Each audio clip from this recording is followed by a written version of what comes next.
We're going to look at a couple more demonstrations of rotational inertia. Now, to review, rotational inertia is the property of an object that deals with a resistance to a change in its state of rotational motion. We know that this depends upon the mass of the object and the way that mass is distributed from the axis of rotation. For the first demonstration, let's look at this aluminum disc. This has quite a bit of inertia because much of the mass is distributed far from the axis of rotation. We're going to put this in motion with a motor and let it spin while we're doing something else. And it will take some time to spin down because of its large inertia or rotational inertia. So I'll get this thing going. I'll let it spin up here for about 5 to 10 seconds. And I've turned the motor off now, and now it's just slowing down. Now it will slow down because there's frictions in the bearings, but it's going to take a while to do that because of its large rotational inertia. While that's happening, let's take a look at this demonstration right here. Here I've got two discs which have the same radii. One of them is an aluminum ring, and the other is a piece of wood.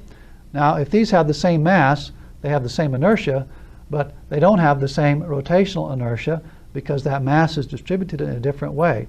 For this, the mass is distributed uniformly throughout.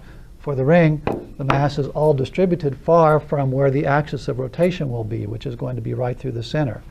And so this will have a greater rotational inertia than this wooden disc. What we're going to have them do is race down this incline. And the one with the greater rotational inertia will lose the race because it will have a greater resistance to a change in its state of rotational motion.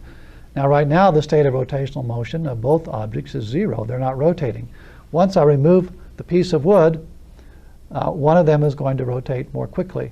Let's see which one that is.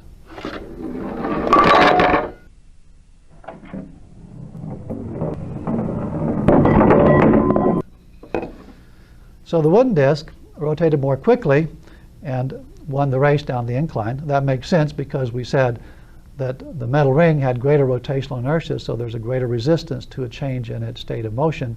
It's going to have a smaller rotational acceleration as it goes down the plane. Let's take a look now at our disc. You can see that it's still turning. It's slowing down, and it's almost stopped by now. But if we could make the friction in the bearings much, much less, this could continue spinning for a long period of time. If we made this a very large metallic disc, we could store a large amount of energy, rotational energy, in that disc, and we could keep that energy stored for a long period of time.